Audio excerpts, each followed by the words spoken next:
సందర్భంగా ప్రజలందరికీ నా హృదయపూర్వక నమస్కారాలు.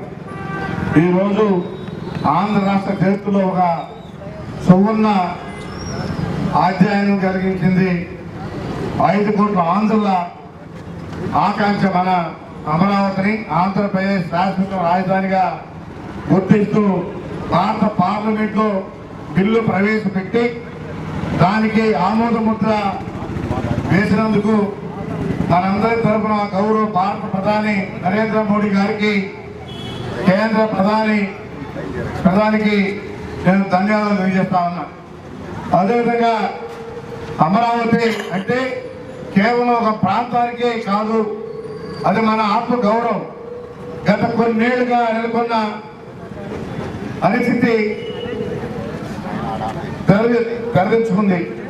కేంద్ర ప్రభుత్వం తెలుపుతున్న ఈ నిర్ణయం రాష్ట్ర అభివృద్ధికి పునాది రాయి. ఇది మన నాయకుడు నారా చంద్రబాబు గారు నిర్ణయం. రాష్ట్ర అభివృద్ధికి చంద్రబాబు నాయుడు కన్న కళ, ఆ కళను సాకారం చేస్తూ రాష్ట్ర భవిష్యత్తుకు భరోసానిచ్చి ఈ విజయం మనందరి విజయంగా కోరుకుంటా ఉన్నా. అదేవిధంగా ఈ శుభ సందర్భాన పునర్నిర్మించుకున్న మన ఆంధ్ర రాష్ట్ర ప్రజలందరూ పండుగ జరుపుకోవాలని, పండుగలు జరుపుకోవాలంటే సమయం ఆసన్నమైంది. మన ఒకటి నియోజకవర్గంలో కూడా ప్రతి గ్రామంలో, ప్రతి పట్టణంలో ఈ సంబరాలు ఉండాలని, మన రాజధాని ఖరారైన ఆనందాన్ని టపాలు కాల్చే మిఠాయిలు పంచుకొని ఘనంగా జరుపుకోవాలని,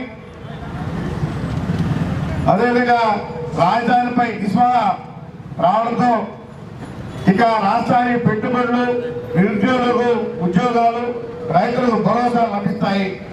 వెంకటగిరి అభివృద్ధికి కూడా ఇది కొత్త జీవితాన్ని ఇస్తుంది. మనందరం ఐక్యంగా ఉండి న్యాయంగా నిర్మాణంలో భాగస్వామ్యం అవుదాం.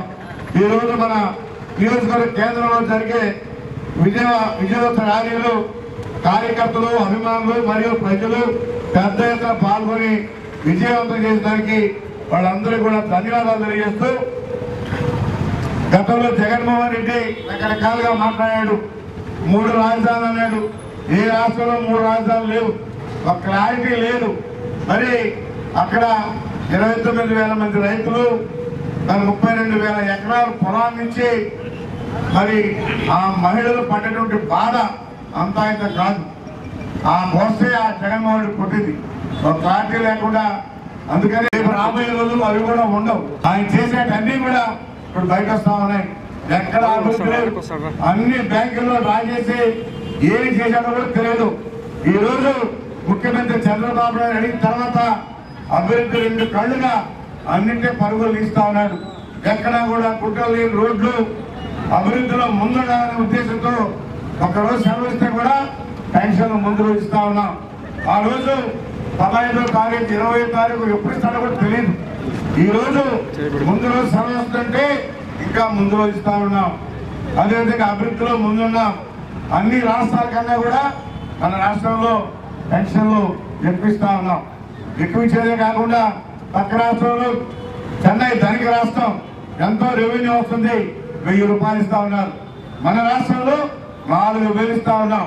ఎందుకంటే పేదవాళ్ళని గుర్తించి మరి వాళ్ళందరూ కూడా పూట గడవాలి, వాళ్ళు పని చేసుకోలేని ఉద్దేశంతో 4,000, 6,000, 10,000, 15,000 ఈ విధంగా మన ముఖ్యమంత్రి గుర్తించి ఈ రోజు ఇస్తున్నారంటే సంవత్సరానికి 33,000 కోట్ల రూపాయలు ఒక పెన్షన్ చేస్తున్నారని చెప్పి కూడా తెలియజేస్తా ఉన్నా. ఇది కూడా ప్రజలందరూ కూడా గుర్తించాలా. గతంలో ఎవరు కూడా ఈ విధంగా చేయాల.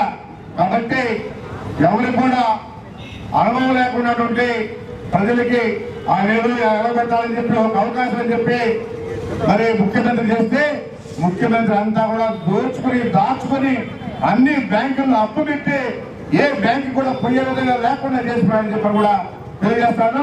ఇది ప్రజలందరూ కూడా గుర్తించాలని చెప్పి తెలియజేస్తూ అందరికీ పేరు